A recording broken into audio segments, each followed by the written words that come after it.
ओम नमो भगवते वासुदेवाय।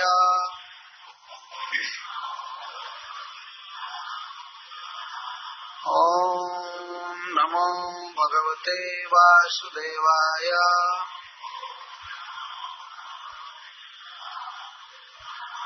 ओम नमो भगवते वासुदेवाय।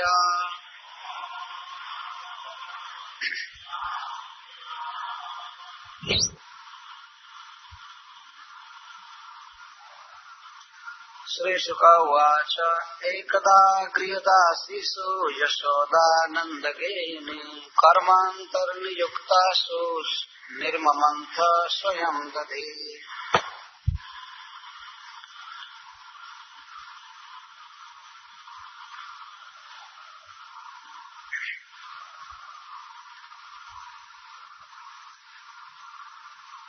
अब यहाँ भगवान श्री कृष्ण के मुखल बंधन की लीला प्रारंभ की जा रही है। एकदा गृहदासीषु यशोदानंद गेहिनी कर्मांतर नियुक्तासु निर्ममंथ स्वयं दधि। एक बार माँ यशोदा अपने घर की दासियों को दूसरे कार्य में लगाकर स्वयं दही मथने लगी, स्वयं दधी मथने लगी। गृहदासीषु कर्मांतर नियुक्तासु। यशोदा के घर में अनेक दासियां थी जो दधी मथा करती थी, क्योंकि नंद बाबा की 9 लाख गौएं थी, तो उसमें से कई लाख तो जरूर दूध देती रहती होंगी। तो उन सब का दूध है जमाना, दही बनाना और मथना, इसके लिए बहुत बहुत दासियों की जरूरत है। तो यशोदा की कुछ विशिष्ट दासियां थी जो कृष्ण की सेवा के लिए थी, और वे कृष्ण के लिए नवनीत निकाला करती थी। दही से दही मथती थी, नवनीत निकालती थी। तो माँ यशोदा के पास जब अन्य घरों से बार बार कंप्लेन आ रहा था कि कृष्ण हमारे घर में चोरी किया, हमारे घर में चोरी किया, हमारा दही खा गया, माखन खा गया, यह सुनते सुनते माँ यशोदा के मन में एक शंका उदित हुई कि हो न हो हमारे घर का माखन अच्छा नहीं होता है, इसी से कृष्ण दूसरे के घर में जाता है। माँ के मन में ये शंका उत्पन्न हो, हमारे घर का दही अच्छा नहीं जमता है या मक्खन अच्छा नहीं होता है, इसी से दूसरे के घर में जा रहा है, नहीं तो हमारा बच्चा दूसरे के घर में क्यों जाएगा। माँ को यह पता नहीं था कि उनका बच्चा दूसरों के प्रेम के कारण जाता है, माखन के कारण नहीं जाता है। लेकिन सहज ही हितैषणी होने के कारण माँ के हृदय में ये शंका हो गई। तो उसने सोचा कि अपने हाथ से स्वयं ही दही जमा करके और खूब सुंदर माखन निकाल करके खिलाऊंगी, और रोज ऐसा करूंगी, प्रतिदिन ऐसा करूंगी, तो इससे हो सकता है मेरे बच्चे की चोरी छूट जाए, वो दूसरे के घर में चोरी न करे। तो माँ यशोदा एक दिन स्वयं दही मथने लगी। निर्ममंथ स्वयं दधी, स्वयं दधी निर्ममंथ, स्वयं दही मथने लगी। यशोदा एक रानी है, एक रानी के लिए दही मथना ये स्वाभाविक काम नहीं है। लेकिन नंद महाराज की गेहिनी नंदरानी होने के बावजूद भी ये दही मथने लगे। एकदा, संस्कृत में दा का अर्थ होता है समय, काल। सर्वदा, एकदा, जदा, कदा। दा माने समय, एकदा माने एक समय, जदा माने जिस समय, कदा माने किस समय, सर्वदा माने सब समय। तो एकदा का अर्थ एक समय, एक दिन माँ यशोदा स्वयं दही मथने लगे। यह प्रश्न होगा कि अन्य दही मथने वाली जो दासियां थी वो क्या कर रही थी, तो कर्मांतर नियुक्ता, कर्मांतर दूसरे सेवा में लगती। उनको माँ ने कहा कि तुम लोग दूसरा काम कर लो, कृष्ण के लिए जो माखन निकालना है वो मैं निकालूंगी। वे बेचारी पूर्ण आनंद के साथ और पूरा परिश्रम करके अच्छा माखन निकालती थी, लेकिन माँ को ये संदेह हो गया कि अच्छा माखन नहीं निकल रहा है, इसलिए वो स्वयं दही मथने लगी। यहाँ एकदा से तात्पर्य है कार्तिक महीने की दीपावली। जो कार्तिक महीने में अमावस्या आती है उसको दीपावली कहते हैं। उसी दिन कृष्ण को बांधा गया था, उसी दिन वे दही का भांड बर्तन फोड़े थे। एकदा से तात्पर्य जो अमावस्या से है दीपावली के दिन, जिस दिन माँ यशोदा अपने पुत्र के लिए माखन दही मह रही थी। भगवान श्री कृष्ण की बहुत सी लीलाएं शरद काल में हुई हैं। रासलीला भी शरद काल में, गोवर्धन धारण भी शरद काल में, उखल बंधन शरद काल में, चीरहरण तो खैर हेमंत काल में हुआ था। इन बहुत सुंदर सुंदर लीलाएं शरद काल में होती हैं। वर्षा काल के बाद शरद काल आता है। तो श्री कृष्ण की चोरी को रोकने के लिए, उनको अपने घर में संतुष्ट रहने के लिए दही मथा जा रहा है। इसलिए सुखदेव गोस्वामी यहाँ पर नंद गेहिनी शब्द का प्रयोग किए। यशोदा नंद गेहिनी, नंदस्य गेहिनी, नंद महाराज की पत्नी अर्थात नंद रानी। स्वयं शब्द यह सिद्ध कर रहा है कि इनके योग्य यह काम नहीं था। तो दासियां थी तो स्वयं दही मथने की आवश्यकता नहीं थी, लेकिन अपने पुत्र को सेटिस्फाई करने के लिए निर्ममता स्वयं दही मथने लगी। और दही मथते समय श्री कृष्ण के बाल लीलाओं को गाती जाती थी। उसका वर्णन कर रहे हैं। जानी जानी यह गीतानी तद बाल चरितानि च दधि निर्मंथने काले स्मरन्ति तान्य गायत।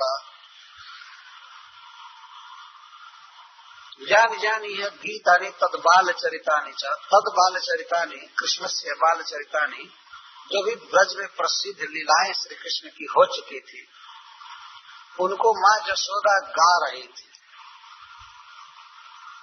स्वाभाविक ही गान निकल रहा था मुख से। जैसे पूतना उद्धार की लीला, तृणावर्त उद्धार की लीला, या बकैया चलने की, माखन खाने की, या स्तन पीने की, जो भी वो लीला कर किए थे उन्हीं लीलाओं को गा रही थी। भगवान के धाम में कोई भी व्यक्ति जब बोलता है तो गद्य में नहीं बोलता है, पद्य में बोलता है। यहाँ तो कोई कोई ऐसा आशु कवि होता है जो किसी बात को कविता में कहता है, जो बहुत जल्दी जो ही सोचे और कविता बना दे तो उसको आशु कवि कहते हैं। आशु का अर्थ होता है शीघ्र, कवि मतलब कवि, आशु कवि। ऐसे हम कवि देखे हैं जो किसी वस्तु का वर्णन करते हैं और कविता में करते जाते हैं, कविता में, वो आशु कवि कहते हैं। इन संसार के अधिकांश ऐसे लोग हैं कविता की बात तो दूर रही, गद्य में भी कुछ नहीं बोल पाते। बड़ा मुश्किल है इस संसार में। लेकिन भगवान के धाम में प्रत्येक व्यक्ति जो भी बात बोलता है तो काव्य में बोलता है। कथा गानम नाट्यम गमनम अपि, गोलोक में जो चलना है वो नाटक जैसा होता है, नाचने जैसे, नटनम। भगवान के धाम में कोई व्यक्ति चलता है तो नाचते हुए चलता है, क्योंकि वहाँ कोई दुख नहीं है, आनंद में रहता है मनुष्य, झूम झूम कर चलता है।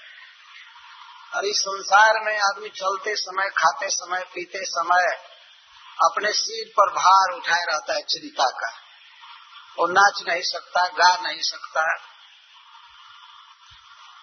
और इस जगत में हम लोग देखे हैं कि जब कोई व्यक्ति आनंद में होता है तो कुछ गुनगुनाने लगता है, गाता है या नाचता है।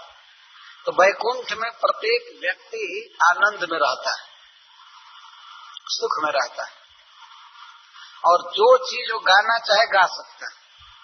क्योंकि वहाँ जड़ शरीर नहीं होता।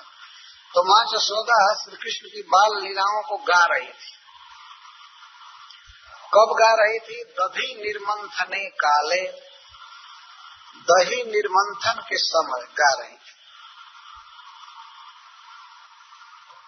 इसके द्वारा एक साधन का संकेत है कि यदि मनुष्य को भगवान का कीर्तन करने का समय न मिले तो अपना काम करते समय ही करे।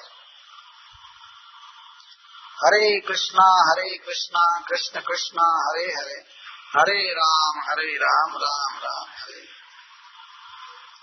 तो माँ यशोदा भगवान कृष्ण की सेवा करते समय गा रही, स्मरंती तानी अगायत, स्मरण कर रही थी मन में और गा रही थी। दधी निर्मंथने काले, बड़ा सुंदर शब्द है। हम लोगों के भी जीवन में बहुत बहुत कार्य हैं, तो काम करते समय भी गा सकते हैं। तो सभी कार्यों के समय तो गाना कठिन होगा, कोई किसी ऑफिस में होगा, कहाँ होगा, सब समय नहीं गा सकता है। लेकिन कुछ कार्य ऐसे होते हैं जो कार्य के समय भी भगवान का जस गाया जा सकता है, ये गाना चाहिए। तो माँ के स्वरूप का वर्णन करते हैं, उसका स्वरूप कैसा है। तो सबसे पहले वर्णन करते हैं, क्षौमम वास पृथु कटि तटे बिभ्रति। क्षौमम रेशमी लहंगा पहनी हुई है। ब्रज की स्त्रियां आज भी दो वस्त्र पहनती हैं, एक को लहंगा कहते हैं और एक ओढ़नी कहते हैं। ओढ़नी ऊपर ओढ़ती है और एक लहंगा होता है, बहुत लंबी साड़ी होती है, उसको चुन करके पहनती। आज भी ब्रज में स्त्रियां ऐसे पहनती। तो उसको क्षौमम वास पृथु कटि तटे, पृथु कटि तटे विशाल नितंबों पर माँ यशोदा लहंगा पहनी थी। और विभूति सूत्र नग्धम, और सूत्र से, जिसको आज के युग में बेल्ट कहते हैं लोग, वो बांध ली थी। मतलब इसको कहते हैं कमर कस कर तैयार हो जाना। भगवान की सेवा के लिए यशोदा बिल्कुल तत्पर थी, जीवन में आलस्य बिल्कुल नहीं। और यह भोर का समय था, सवेरे का समय, भोर, अभी सूर्योदय नहीं हुआ था।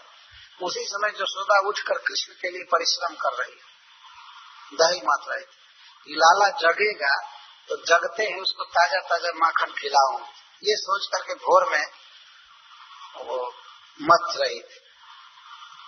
तो रेशमी वस्त्र इसलिए पहनी थी कि रेशमी वस्त्र शुद्ध माना जाता है, कोई इस कार्य में कमी न रह जाए, इसके लिए भी वो वस्त्र पहने। सूत्र नग्धम, बहुत कड़ा बांध करके, एक करधनी से बांध कर। पुत्र स्नेह स्मृत कुछ जुगम जात कंपम च शुभ्र, और माता यशोदा के दोनों स्तन हिल रहे थे और उनसे दूध चुचुआ रहा था, दूध चू रहा था। माँ यशोदा के स्तनों से दूध चू रहा था। तो अप्राकृत जगत की प्रत्येक वस्तु चिन्मय है, वह जड़ नहीं है। वहाँ प्रत्येक वस्तु स्वरूप शक्ति का अधिकार है, इसलिए सब कुछ चिन्मय है। तो माँ यशोदा के स्तन में जो दूध है, वो ये सोच रहा था कि आज माता यशोदा माखन निकाल रही है, तो माखन इतना अच्छा होगा कि कृष्ण उसको खा करके संतुष्ट हो जाएंगे, तो मुझको नहीं पिएंगे, हमको नहीं पिएंगे। माँ का दूध ये सोच रहा था, इसलिए वो बाहर आ रहा था। स्नेह, पुत्र स्नेह स्मृत कुछ जुगम, दोनों स्तनों से दूध चू रहा था पुत्र के स्नेह के कारण। जात कंपम च शुभ्र, और दोनों स्तन कांप रहे थे, हिल रहे थे। दही मथने में माँ यशोदा तन्मय थी। तो सुखदेव गोस्वामी माँ यशोदा का चित्र खींच रहे हैं, वर्णन कर रहे हैं कि उनका लहंगा कैसा है, उनके स्तन कैसे हैं, और रज्वा कर्ष श्रम भुज चलत कंकड़ो कुंडले, रज्जु आकर्ष जब रज्जू खींच रही हैं, रस्सी खींच रही हैं, तो उसके चलते उनके हाथों की चूड़ियां बज रही थी, कंकड़ बज रहे। इधर अमेरिका में फैशन है कि स्त्रियां चूड़ी पहनती ही नहीं, एकदम गायब। मुझे पता नहीं क्या इस देश का रिवाज है, कोई नहीं पहनती। स्त्रियों को कंकड़ पहनना चाहिए हाथ में, कंगना कहते हैं इसको। तो माँ यशोदा कई चूड़ियां पहनी थी, सोने की चूड़ियां, कंगन। वे खींच रही थी तो वे झन झन बज रहे थे और कुंडल हिल रहे थे, कानों के कुंडल और हाथ के कंकड़ चल रहे थे और आवाज कर रहे थे, झूम रहे थे। और माँ को अपने देह का स्मरण नहीं था। यशोदा को अपने देह की स्मृति बिल्कुल नहीं थी, भगवान की सेवा में तन्मय है। स्विन्नम वक्त्रम, और मुख पर पसीने की बूंदे आ गई थी। कभी दही नहीं मथी थी, कभी परिश्रम नहीं की थी। सुकुमारी यशोदा दही मत रही है, इसलिए परिश्रम के कारण मुख पर पसीने की बूंदे आ गई। परिश्रम जल, जब मनुष्य परिश्रम करता है तो उसके शरीर पर, विशेषकर पर मुख पर जल आ जाता है, उसको परिश्रम का जल कहते हैं या पसीना कहते हैं। कबर विगलन मालती निर्मवंत, और यहाँ तक कि जो कबर में केश पास में, केश बंधन में मालती के पुष्पों की माला लगाई गई थी, तो वे पुष्प भी गिर रहे थे नीचे पीछे। वो दही मथने में तत्पर थी और ध्यान नहीं था, पुष्प भी नीचे गिर रहे थे। कबर विगलत मालती निर्ममंत, इस तरह से दही मथ रही थी। तो वाणी लगी थी कृष्ण के गुण वर्णन में, और मन लगा था चिंतन में, और हाथ देह लगा था सेवा में। ये है परफेक्ट भक्त की स्थिति कि भगवान की सेवा में इस तरह चित्त तन्मय, मन लीला के स्मरण में और वचन उनके लीला के गान में और शरीर सेवा में, इस तरह से एकतान होकर सेवा कर रही। इस पर कई आचार्यों ने अपनी अपनी भावनाएं दी हैं कि माँ यशोदा के स्तन से दूध क्यों चू रहा था। जैसा मैं भाव कहा कि दूध यही सोच रहा था कि कृष्ण हमको नहीं पिएंगे, माखन खाकर संतुष्ट हो जाएंगे तो मैं बेकार हो जाऊंगा, इसलिए वो चू रहा था। हाथ के कंगन बज रहे थे, झन झन बज रहे थे। तो इस पर आचार्य टीका करते हैं कि माँ यशोदा के हाथ की जो चूड़ियां वही चिन्मय है, जीव है, जड़ नहीं। तो वे आवाज कर रहे हैं, वो आवाज इस तरह मानो कर रहे हैं कि हम धन्य हैं, हम धन्य हैं, आज उन हाथों में हैं जो हाथ कृष्ण की सेवा कर रहे हैं। वास्तव में हाथ की शोभा केवल गहना लगाने से नहीं होती है। कुछ लोग समझते हैं अपने शरीर में बहुत गहना लगा लेंगे, आभूषण लगा लेंगे तो हम सुंदर लगेंगे। हाथ की शोभा भगवान की सेवा से होती है। जब तक हाथ में कर्म करने की शक्ति है तब तक भगवान की सेवा करनी चाहिए, कान से सुनना चाहिए। तो कानों के कुंडल झूल रहे हैं तो वे भी अपने को धन्य कह रहे हैं। आज हम उन कानों में हैं जो कान, जो श्रवण कृष्ण लीला का श्रवण कर रहे हैं, कृष्ण लीला सुन रहे हैं, सर्व बधाई दे रहे हैं।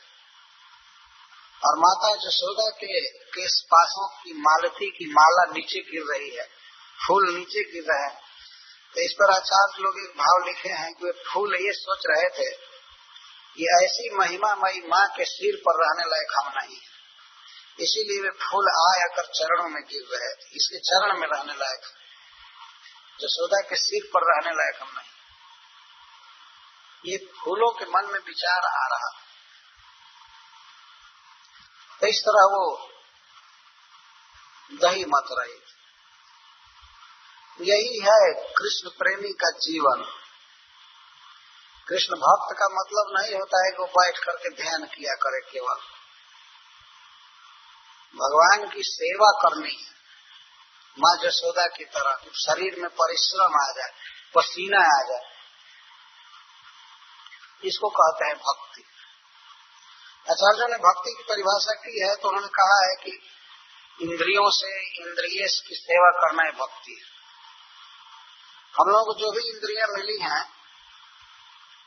वो भगवान ने दिया है, और हम इंद्रियों का कुछ प्रयोग करना चाहते थे इसीलिए भगवान ने दिया। जीभ से कुछ बोलना चाहते हैं तो भगवान बोलने की शक्ति दिए, कुछ करना चाहते हैं तो करने की शक्ति दिए। परंतु भगवान की ये इच्छा रहती है कि जीव मेरे विषय में बोले, मेरे विषय में सुने, मेरी सेवा करे, इसके लिए इंद्रियां देते हैं। लेकिन हम लोग तो इस बात को जानते भी नहीं है कि हमको इंद्रिय कौन दिया है, कोई पता नहीं, जानते भी नहीं। ये बहुत भारी मूर्खता है वास्तव में। हमको देह दिया गया है लेकिन हमको पता नहीं है कौन दिया है। और भगवान के बनाए हुए यंत्र में से यदि कोई खराब हो जाए तो इस संसार में अब तक बनाने की शक्ति नहीं है।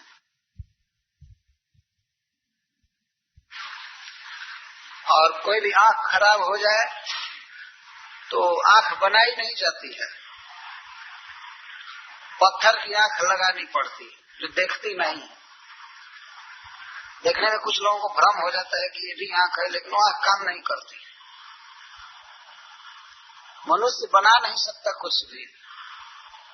भगवान की बनाई हुई आंखें हैं, भगवान का बनाया हुआ कान है, हाथ है, तो भगवान की सेवा के लिए बनाया गया। ऐसा नहीं कि हमको भगवान ने दे दिया और हम कुछ भी खाएं, कुछ भी बोले, कुछ भी सुने। तो भगवान के भक्तों द्वारा इन साधन का संकेत किया गया।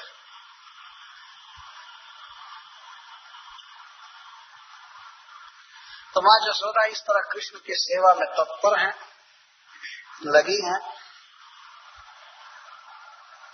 तो माँ जब इस प्रकार सेवा में लग गई तो भगवान श्री कृष्ण की नींद खुली। ताम स्तन्य काम आसाद्य मथनंतिम जननीम हरि गृहीत्वा दधिमंथानम निषेधत प्रीतिमावहन।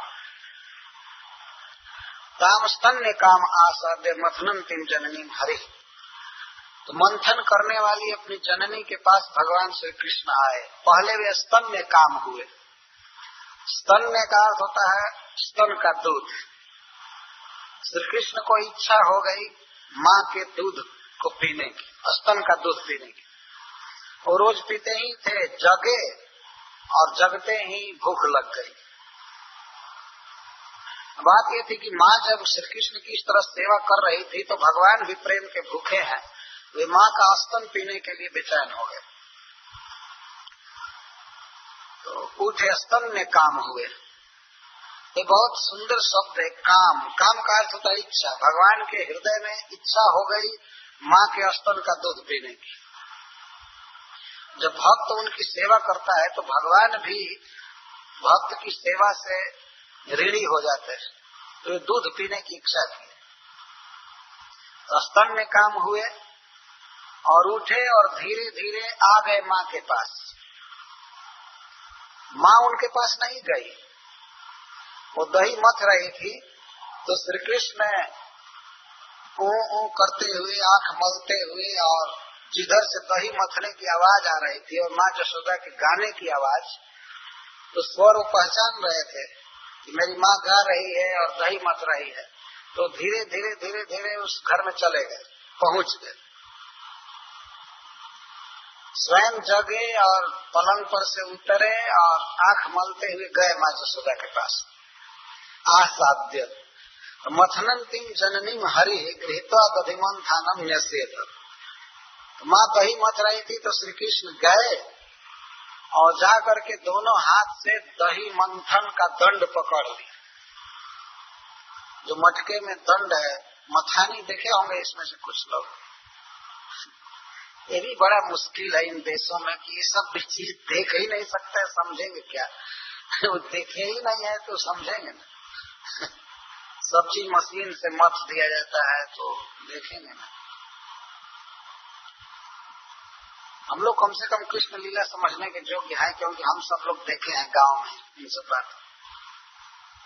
एक दंड होता है, दंड स्टिक, और दूसरी एक लकड़ी गाड़ी होती है, उसमें 2 जगह पर वो रस्सी से बंधा होता है और उस दंड में ऐसे रस्सी लगाकर खींचते हैं, उसका निचले सिरे पर ऐसे अंगुली जैसा होता है और वही मथता है, घरर घरर घरर घरर की आवाज आती उसको मथने से। तो माँ यशोदा मथ रही थी और वही मंथन दंड की आवाज ही वो मृदंग का काम कर रहा था, उस पर वो गा रही थी। तो श्री कृष्ण जान गए कि मेरी माँ वहां मथ रही है, गा रही है, तो गए और जाकर मंथन दंड में ब्रेक लगा दी, पकड़ लिए। उनके कहने का आशय था कि तुम एक काम छोड़ो, मुझे दूध पिलाओ। वह काम भी कृष्ण के लिए किया जा रहा था, लेकिन श्री कृष्ण आए और पकड़ लिए। न्यसेधक मंथनंतिम जननी, मंथन करने वाली जननी को रोक दिए। माँ का शरीर नहीं पकड़े, मंथन दंड पकड़ ली। जब पकड़े तो माँ ने छोड़ दिया, अभी छोड़ दिया। इस पर एक आचार्य ने लिखा है, भगवान संकेत करते हैं कि माँ जब तुम मुझे प्राप्त कर ली हो तो क्या मंथन कर रही हो। यह मंथन शब्द का अर्थ शास्त्रों का मंथन है। कुछ आचार्य लोग ये उत्प्रेक्षा करते हैं, उपनिषद को मथना है, वेद को मथना है, रामायण महाभारत सबको मथ करके सार क्या निकाला जाएगा, कृष्ण। तो कृष्ण जिसका बेटा बने हुए हैं उसको अब क्या मथने की जरूरत है। भगवान मानो ये संकेत कर रहे हैं, तो क्या परिश्रम कर रही हो। तो रोक दी तो माँ देखने लगी कि अच्छा क्या करता है, उठाई नहीं गोद में, वही रुक गई। और श्री कृष्ण माँ के बाह को पकड़े, बाह को ऐसे झूल करके पकड़े और एक पैर गगरी पर दिए और धीरे से माँ के गोद में चढ़ गए और चढ़ करके स्वयं ही माँ के स्तनों को पीने लगे। और वो सब देख रही थी कि क्या कर रहा है। और जब ही कृष्ण आए तो माँ तो काम छोड़ ही दी, लेकिन देख रही थी क्या कर रहा है। तो स्वयं जब माँ के गोद में चढ़ गए तो माँ यशोदा को बड़ी प्रसन्नता हुई, मेरा बेटा बहुत तेज है। पहले भी तो माखन उखन चुराता था कहाँ कहाँ चढ़ करके, लेकिन गोद में चढ़ गया अपने से तो उसको बहुत प्रसन्नता है। पीने लगे और वो पिलाने लगी और दूध पी पी करके मुस्कुराने लगे। पहले कुछ रो रहे थे, अब मुस्कुराने लगे दूध पी करके। आहार मिलता है बच्चे को तो पी करके हंसने लगते, तो मुस्कुराने लगे। उनके मुस्कुराते हुए मुख को देखती थी माँ, पिलाने लगी। अब भगवान में और माता यशोदा के दूध में होड़ लग गई। प्रेम के भूखे भगवान को तृप्ति हो नहीं रही थी और अप्राकृत जगत का यशोदा का दूध कम नहीं हो रहा था। तो दही मथना तो रुक गया और माँ यशोदा पिलाने लगी, कृष्ण पीने लगे और दूध घट नहीं रहा था और भगवान तृप्त नहीं हो रहे थे। तो बहुत देर तक वहीं पर खड़े खड़े पिला रही थी। तमंकमारूढ़ अपाय तस्तनम स्नेह स्मृतम सस्मितम इच्छति मुखम। और स्मित से युक्त मुख को माँ यशोदा देख रही थी, पिला रही थी, वो आनंद में मग्न हो गए। तब तक इसी समय क्या हुआ, चूल्हा पर रखा हुआ, अंगीठी पर रखा हुआ दूध उबलने लगा, उफान आ गया उसमें। दूध जब उबाला जाता है अति आंच के कारण तो उसमें उबाल आ जाता है, तो उबलने लगा। तो माँ यशोदा श्री कृष्ण को तुरंत उतार कर गोद से और गई कि वो दूध जल जाएगा, बेकार हो जाएगा, उसको उतार दो, चूल्हे से उतार दो, इसके लिए वो चली गई। तो अप्राकृत जगत का, वैकुंठ जगत का जो दूध है वो भी चिन्मय है। तो दूध बेचारा अग्नि में जल जल कर तपस्या कर रहा था कि श्री कृष्ण के होठों का स्पर्श पा करके मैं धन्य हो जाऊंगा, श्री कृष्ण मुझे पिएंगे। लेकिन जब वह दूध देखा कि कृष्ण तो माँ यशोदा का दूध पी रहे हैं तो इनकी भूख बुझ जाएगी, तो हमको ये नहीं पिएंगे, तो मैं तो व्यर्थ ही जल जल कर मर रहा हूँ, तप कर रहा हूँ, हमारा क्या यूज होगा। तो वो सोचा कि माँ के सामने ही आत्महत्या कर लूं। वो दूध सोचा कि आग में कूद करके मर जाए। कि कोई जड़ जगत का दूध नहीं है कि उसमें कोई विचार नहीं। वो दूध इस प्रकार से विचार किया कि मैं अग्नि में जल जल कर तप कर रहा हूँ, तो मैं किस काम में आऊंगा। ये केवल अपने माँ का दूध पिएंगे तो मैं मर रहा हूँ इस अग्नि पर, क्या होगा मेरा। तो माँ के हृदय में दया उत्पन्न कराने के लिए, आत्महत्या के लिए चल दिया, उफान आ गया। माँ देख ली, माँ की दृष्टि पड़ गई, तो माँ ने सोचा कि अपने छाती का दूध तो अपने पास ही है, ये तो खराब होने वाला नहीं है। एक कृष्ण के लिए पद्मगंधा गाय का दूध औंटा जा रहा था, तो उसको तो बचा लो, कुछ देर के बाद कृष्ण उसको पिएगा। तो माँ कृष्ण को छोड़ दी। कृष्ण पी रहे थे, छोड़ना नहीं चाहते थे, लेकिन छुड़ा करके जमीन पर रख करके और दौड़ी वो गई। तो जब ही वो जा रही थी तभी दूध शर्म के मारे नीचे बैठ गया, उसका उफान बंद हो गया। दूध ने बाद में सोचा कि अरे मैं माँ के प्रेम सेवा में बाधा दिया है, कितना सुखी थी, लेकिन मैं उसकी सेवा छुड़ा दिया। तो वो शर्म से नीचे आ गया और माँ ने देखा कि दूध औंटा जा चुका है, तो चूल्हे से उतार करके नीचे रख दिया। यह प्राकृतिक नंद बाबा के यहाँ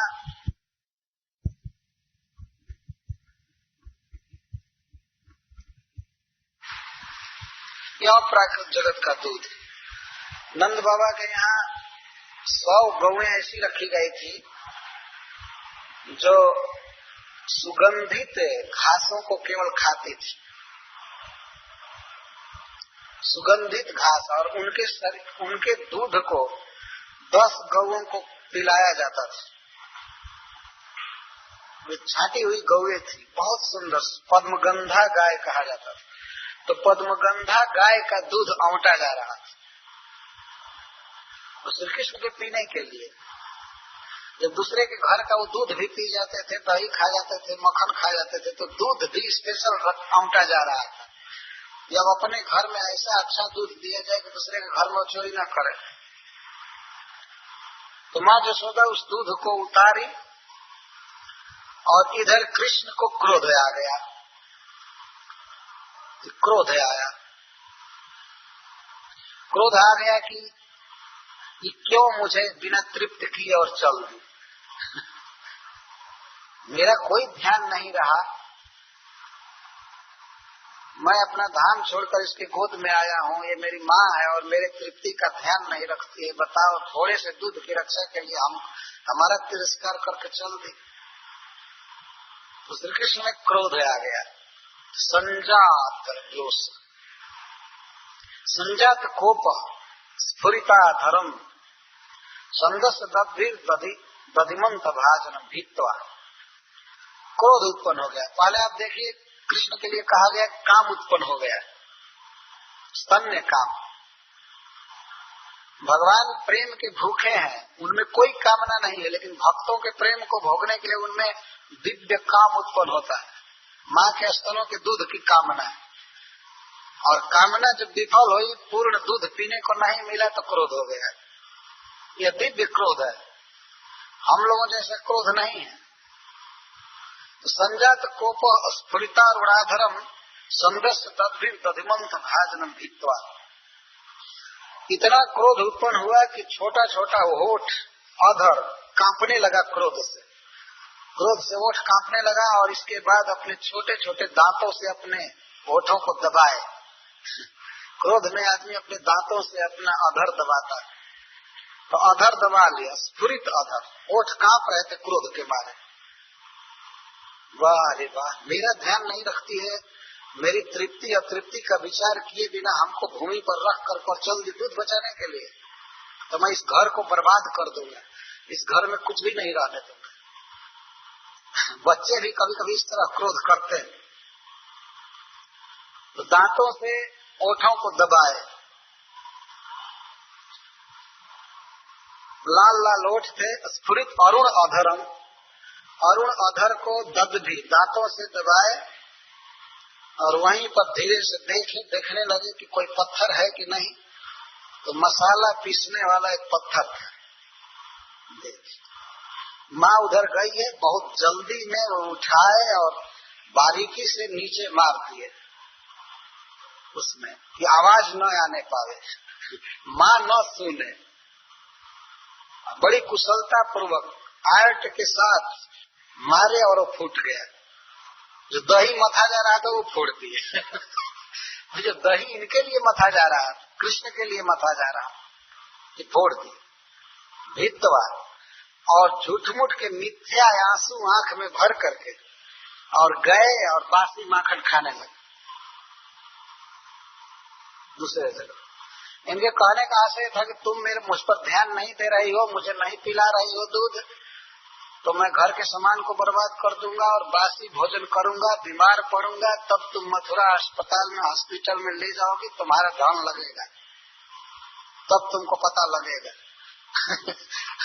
अब मैं बीमार होऊंगा। मानो इस तरह से दिखा रहे।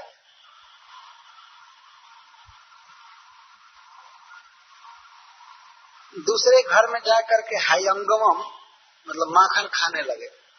ताजा माखन इसके लिए निकाला जा रहा था कृष्ण के लिए, और इसको बर्बाद कर दिए, तो फोड़ दिए, सारा दही बह गया, नीचे बह गया।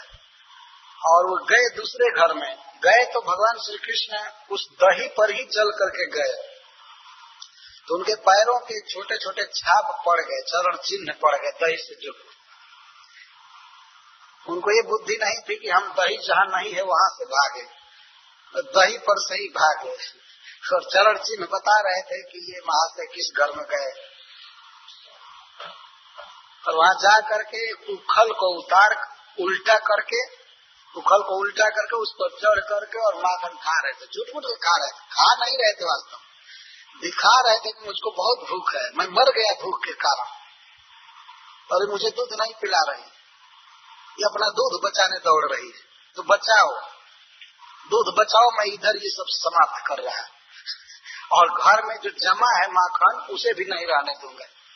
जो मथा जा रहा था वो तो बर्बाद कर ही दिया, और जो रखा हुआ था माखन सीके पर उसको बंदरों को बांट रहे थे। पता नहीं बंदर भी कहाँ से उतना जुट गए, सबको बांट रहे थे माखन, घर में कुछ भी नहीं रहने देंगे। इस तरह से नटखटपना दिखा रहे। तो माँ जसोदा जब दूध को उतार करके आई तो देखी कि ये दही का मटका फूटा हुआ है। तो माँ को यह समझते देर नहीं लगी कि किसका काम है। अगर कृष्ण वहां रहता तो जान जाते कि ये नहीं किया है, तो किसी कारण से कुछ चीज गिर गया होगा, जैसे पैसे फूट गया होगा, ऐसा अनुमान कर। लेकिन कृष्ण वहां नहीं था तो समझ गए कि अपराधी फरार हो गया है, ये भागा है यहाँ से, वो समझ गई। और दही के ऊपर से होकर भागे थे, छोटे छोटे चरण के चिन्ह बने हुए थे, वो समझ गई। तो माँ जसोदा को दही का मटका फूटने से कोई दुख नहीं हुआ, वो हंसने लगी। और कृष्ण की चतुराई पर और प्रसन्न थी, कितना चतुर है, कितना बुद्धिमान है, ऐसे फोड़ा की आवाज भी नहीं आई और ये बर्बाद भी हो गए। बड़ा कुशल है मेरा लड़का, मेरा बच्चा बड़ा कुशल है, बड़ी चतुराई से फोड़ा है। लेकिन अब माँ भी उसी के अनुसार अब सोची कि आज इसको दंड देना चाहिए, दंड देना चाहिए, नहीं तो इसका मन बिगड़ जाएगा और ये बहुत बर्बाद करेगा घर के धन को। आज मटका फोड़ा, कल कुछ फोड़ेगा, कल कुछ करेगा।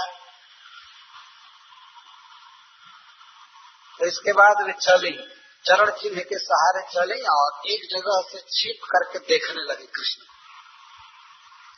तो सुखदेव गोस्वामी वर्णन करते हैं कि उलू खलांगरे ऊपरी व्यवस्थितम मरकाए कामम ददतम सिचिस्थितम। माँ जसोदा ने देखा छिप करके कि उखल को उल्टे कर लिया है और उसके ऊपर चढ़ गया है और सीके पर, शिखर पर रखे हुए माखन को बंदरों को दे रहा है। और कितना कामम यथेष्टम, जितना जो भी बानर खा सकता था उतना दे रहा है, उतना दे रहा, और वो भी सब खा रहे थे जुट जुट करके बानर। एक आचार्य कहते हैं कि भगवान अपने श्री राम अवतार में बानरों को फ्री लड़ाए थे लंका में, कोई वेतन नहीं दिए थे। तो वही सब वेतन यहाँ पर चुका रहे हैं। बानर जुटे और उनकी सेवा कारण उनको दे रहे हैं। जो भी हो, इस तरह लीला चिंतन होता है। लेकिन वास्तव में भगवान श्री राम बानरों को वेतन दे रहे थे, सभी को दिए थे।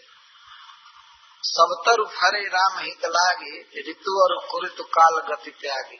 भगवान राम की इच्छा से वन के जितने वृक्ष थे सब फल रहे थे, ऋतु और कुरुतु का नियम त्याग दिए थे, और बानर सब खा रहे थे, फर्स्ट क्लास का फलाहार कर रहे थे। बानर फल खाते ही हैं, तो भोजन तो मिला ही।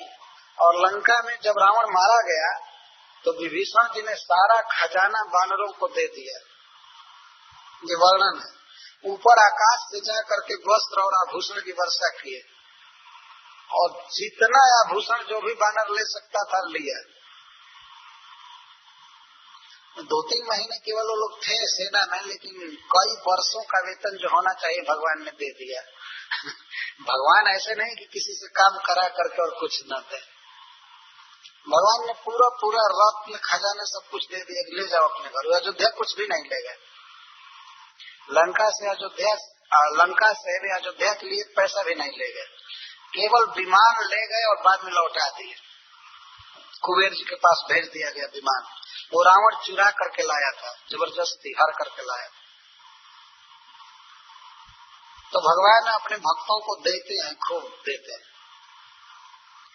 लेकिन इस अवतार में भी कुछ बानरों को बुला लिए कि तुम लोग खाओ हमारे हाथ से, खूब लुटा रहे हैं। एक कामम शब्द का प्रयोग है। काम का होता है यथेष्ट, जितना खा सकते थे उतना। तो माँ यशोदा जब देखी ये बानरों को माखन बांट रहा है, और चोर विषम प्रत्यक्षणम, चोर की तरह भयभीत आंखों से देख रहे थे इधर उधर, ऐसे माखन बांट रहे थे और देख रहे थे भयभीत आंखों से। तो जानते थे कि वो तो आएगी, दूध उतार करके आएगी, देखेगी दही का मटका फूटा हुआ है तो मारेगी। तो छीट रहे थे क्रोध में होकर के और देख रहे थे भयभीत नेत्रों से। तब तक उन्होंने देखा कि माँ हाथ में छड़ी लेकर के आ रही है। तामात यष्टिम प्रसमिक्ष सत्वरस ततो वरुहिया पश्चार भीतवत। उन्होंने देखा कि माँ हाथ में छड़ी लेकर आ रही है, तब तो भीतवत, बहुत भयभीत की तरह उस उखड़ पर से उतर करके चले, भाग चले।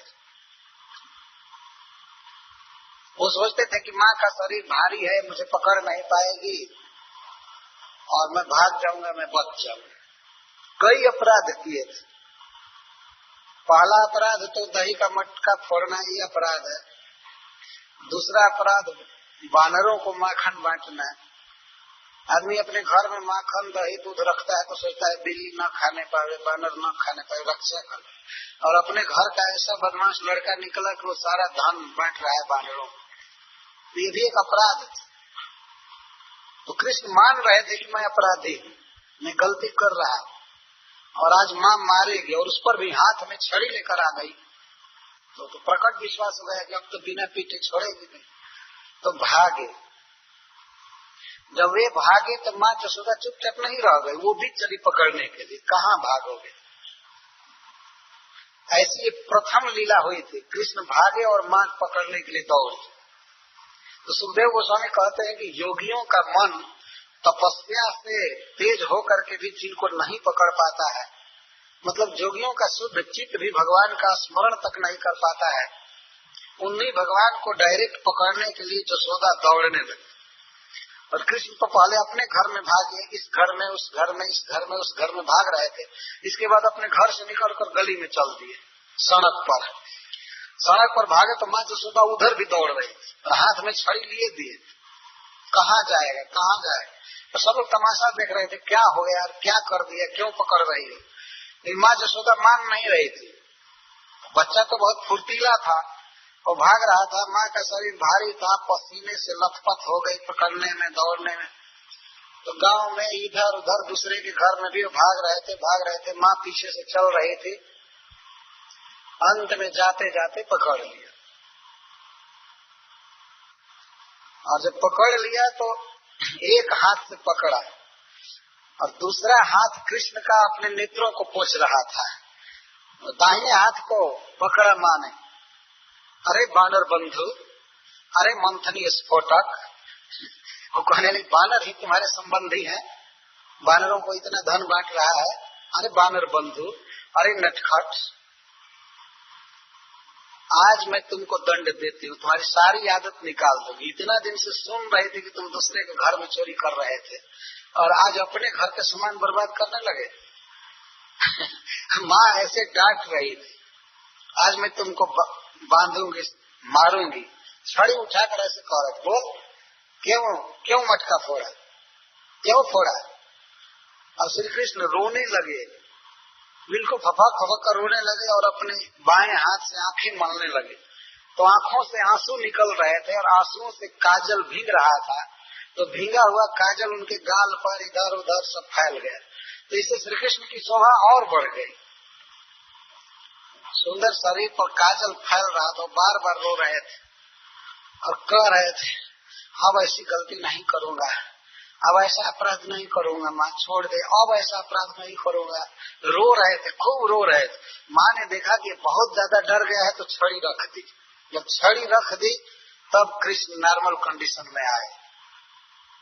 अब विश्वास हुआ कि अब नहीं मारेगी, मारेगी तो एक तमाचा मारेगी, अब छड़ी से नहीं मारेगी। तो कुछ स्वस्थ हुए। इस प्रकार अपने संपूर्ण अवतारों में, संपूर्ण लीलाओं में भगवान अपराधी के रूप में प्रथम बार खड़े हैं। ऐसी मधुर लीला भगवान की अन्यत्र नहीं है।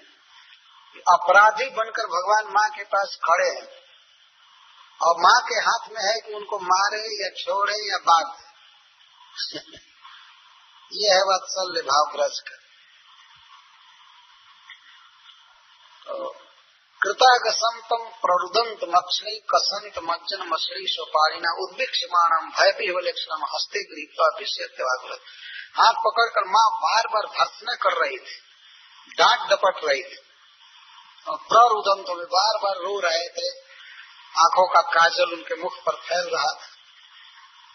तो माँ ने देखा कि बहुत भयभीत हो गया है तो छड़ी फेंक दी, क्योंकि सुखदेव गोस्वामी कहते हैं अर्भक वत्सला, कुछ भी हो यशोदा अपने पुत्र के प्रति बहुत वत्सला थी। तो उसने देखा कि बहुत भयभीत हो गया है तो छड़ी फेंक दी। लेकिन छड़ी फेंकने के बाद भी मारी तो नहीं, पीटी नहीं अपने बच्चे को, लेकिन बांधने का प्रयास करने लगी, बांधने लगी। और उस तरह का दही केवल एक ही मटके में नहीं था, और भी कई मटकों में दही था।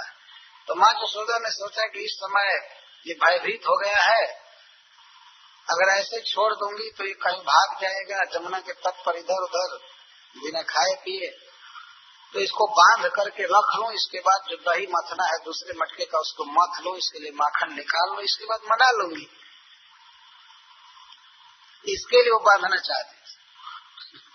कभी कभी कृष्ण भाग जाते थे इधर उधर तो घंटों चोहना पड़ता था। और आज तो मारने के लिए दौड़ी थी, हैरान की थी, इसलिए माँ को डर हो गया कि आज भाग जाएगा घर से, बहुत तंग करेगा, इसलिए इसको बांध कर रख लेना चाहिए। बांध करके रख लूंगी, इसके बाद दही मथ लूंगी, सब भोजन तैयार हो जाएगा तो खिला दूंगी लाला को, तो खिला दूंगी, संतुष्ट करूंगी, फिर दूध पिलाऊंगी। तो बांधना चालू की। ये सकिलतम वधुम दामना अतद वीर्ज को विदा, अतद वीर्ज को विदा। श्री कृष्ण के प्रभाव को, ईश्वरताई को, ऐश्वर्य को माँ यशोदा नहीं जानती थी। वो ये नहीं जानती थी कि ये भगवान, तो उनको बांधने चली। यहाँ पर वीर्ज शब्द दिया गया है। संस्कृत में वीर्ज शब्द का बहुत सुंदर अर्थ होता है। वीर्ज का अर्थ होता है किसी वस्तु का प्रभाव। जैसे जहर है, विष, विष का वीर्ज है मार देना, जान से खत्म कर देना, इसको विष का वीर्ज कहते हैं, प्रभाव। या अमृत का वीर्ज है अमर कर देना। तो भगवान के कुछ प्रभाव हैं, उनका अपना कुछ विशिष्ट प्रभाव होता है। तो उस प्रभाव को माँ यशोदा नहीं जानती थी। वो नहीं जानती थी कि ईश्वर है ये इनका न आदि है, न अंत है, न बाहर है, न भीतर है, इनको बांधना असंभव है, बांधा नहीं जा सकता। लेकिन माँ यशोदा तो जानती थी कि बच्चा है, हमारा बच्चा है, इसको बांध करके रखूंगी, तो बांधने का प्रयास करने लगी।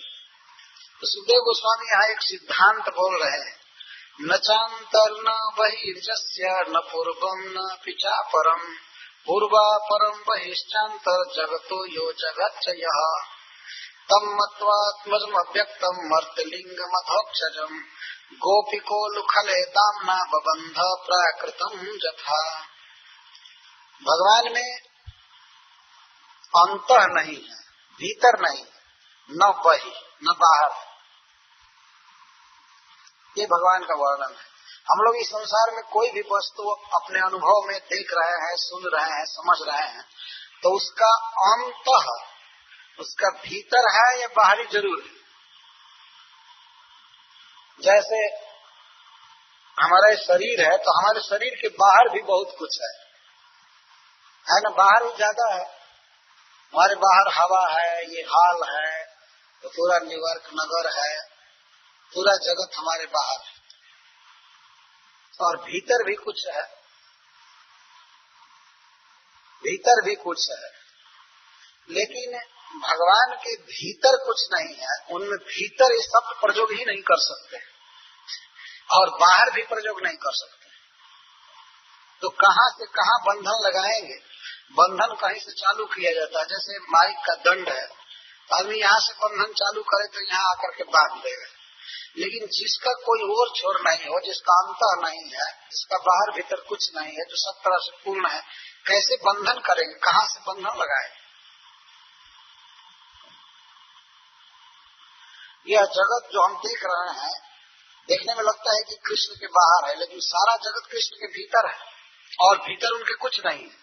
ये भी कहा गया गीता में, भगवान कहते हैं कि मेरे भीतर सारा जगत है और जगत के भीतर मैं हूँ। फिर वे कहते हैं मेरे भीतर कुछ भी नहीं है और मैं किसी के भीतर नहीं।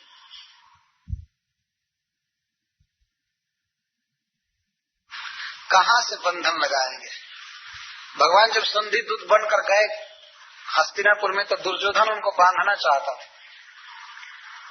पहले वो रिक्वेस्ट किया कि आप हमारे समधी हैं, भोजन कीजिए, इसके बाद बातचीत होगी। भगवान ने साफ कह दिया, मैं समधी बनकर नहीं आया हूँ, मैं महाराज युधिष्ठिर का दूत बनकर आया। मेरा प्रपोजल है, मेरा रिक्वेस्ट है, उसे स्वीकार कीजिए, तब मैं भोजन करूंगा। तो दुर्योधन कहा कि आप कैसी बात कर रहे हैं, आपको शर्म आनी चाहिए कि आप अपने को युधिष्ठिर का दूत कहते हैं, आप इतने महान पुरुष हैं। तो बातों में भगवान ने साफ कह दिया कि मैं तुम्हारे यहाँ नहीं खाऊंगा जब तक मेरा काम नहीं हो। तो दुर्योधन ने सोचा कि श्री कृष्ण को यहीं पर बांध कर रखना चाहिए, जेल में डाल देना चाहिए और पांडवों से युद्ध किया जाएगा, क्योंकि श्री कृष्ण पांडवों के साथ रहेंगे तो इनकी बुद्धि से वे जीत सकते। तो बांधने के लिए चला, भगवान भीषण हुंकार किए और विश्व रूप दिखाए, तो कहे कि देखो कहाँ तुम्हारे पास इतनी लंबी रस्सी है, कैसे बांधोगे, कहाँ से चालू करोगे और कैसे बांधोगे। हरि ने भीषण हुंकार किया, अपना स्वरूप विस्तार किया, जो मुझे बांधने आए हो जंजीर बड़ी क्या लाए हो। रामधारी सिंह दिनकर ने लिखा है हिंदी में, तो मुझे बांधने आए हो लेकिन कौन बड़ी जंजीर लाए हो। पद के नीचे पाताल देख, मुट्ठी में तीनों काल देख, मेरा स्वरूप विकराल देख, गत और अनागत काल देख। देखो दुर्योधन, मेरे मुट्ठी में तीनों काल है, मेरे पैर के नीचे पाताल है, और गत और अनागत काल, भूत और भविष्य सब मेरे भीतर है। बांधो कहाँ से बांधो? वो तो सब बेहोश होकर गिर गए भगवान कृष्ण का रूप देखते ही सब गिर गए। लेकिन दुर्योधन आदि कृष्ण को नहीं बांध सके, पर माँ यशोदा ने बांध दिया। क्या मानकर? आत्मजम मत्वा, अपना पुत्र मान करके बांध दिया। तो भगवान में बाहर भीतर कुछ भी नहीं है, मतलब ये अनंत है, असीम है। तो जब माँ यशोदा बांध रही थी कृष्ण को, तो कुछ घटना घटी।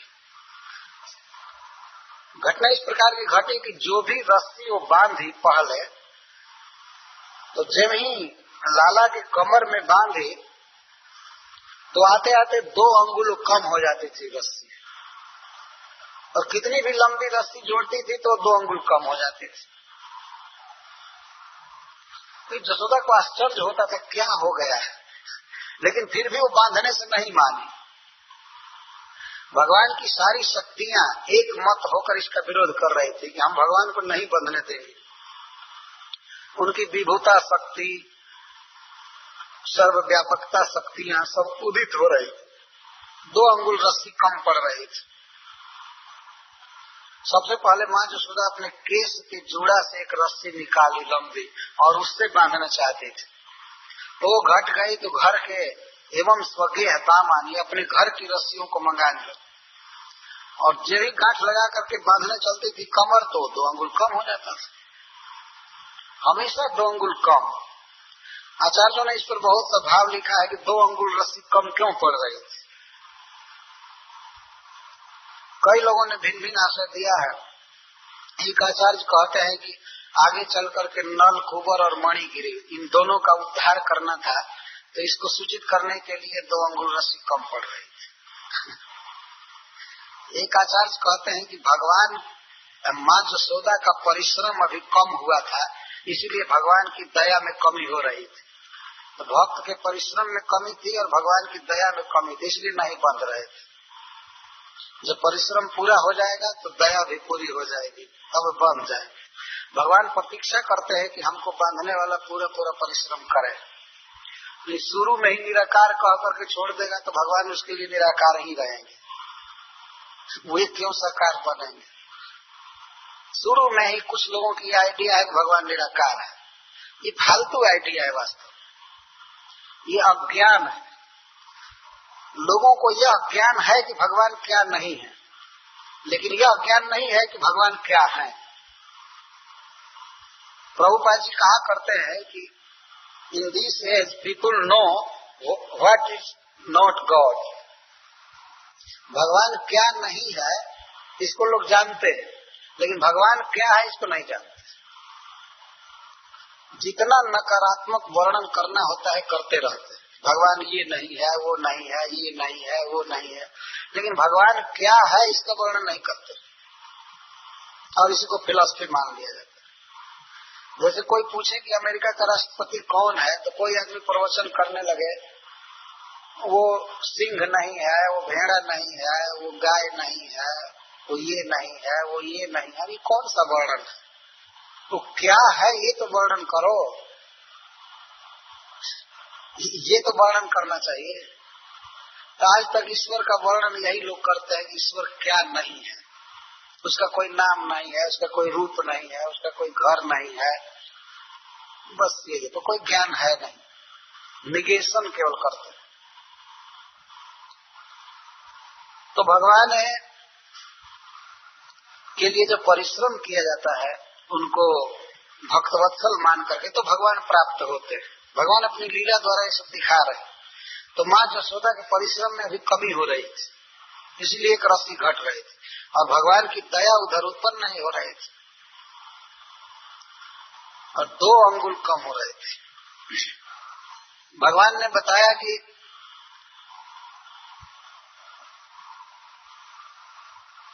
जिसके शुरू में बंधन नहीं है और अंत में बंधन नहीं है, उसके बीच में भी बंधन नहीं हो सकता है।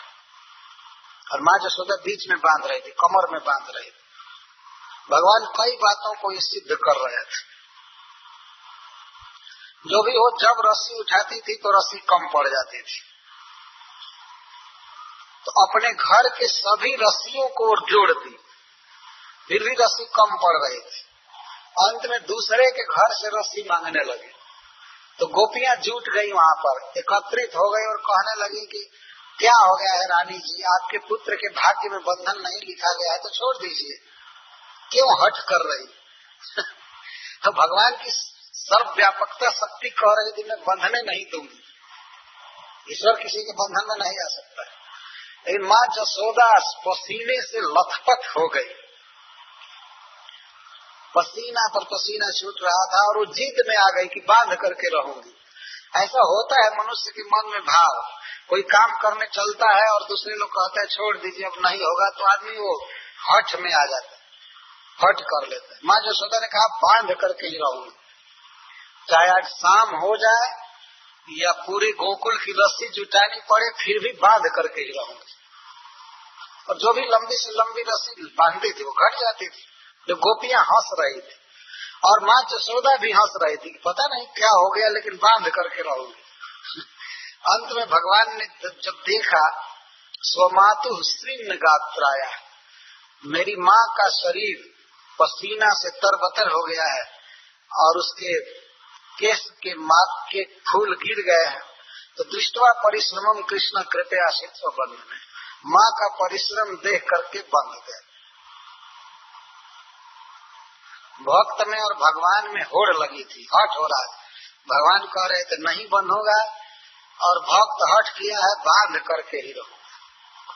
अंत में भगवान हार गए, उनको बंधना पड़ा। जब माँ ने बंधन लगा दिया कमर में, तो वो सोची कहाँ बांधना चाहिए, तो वो उखल में ले जाकर के बांध। उखल भारी है, पत्थर का उखल है, इसको इधर उधर घसीट नहीं सकता है। और एक आचार्य कहते हैं कि उखल चोरी में सहायता किया था, इसलिए वो भी चोर है। तो माँ ने सोचा कि इस चोर को चोर से बांधना ठीक है, तो उखल पर चढ़ करके चोरी किए थे।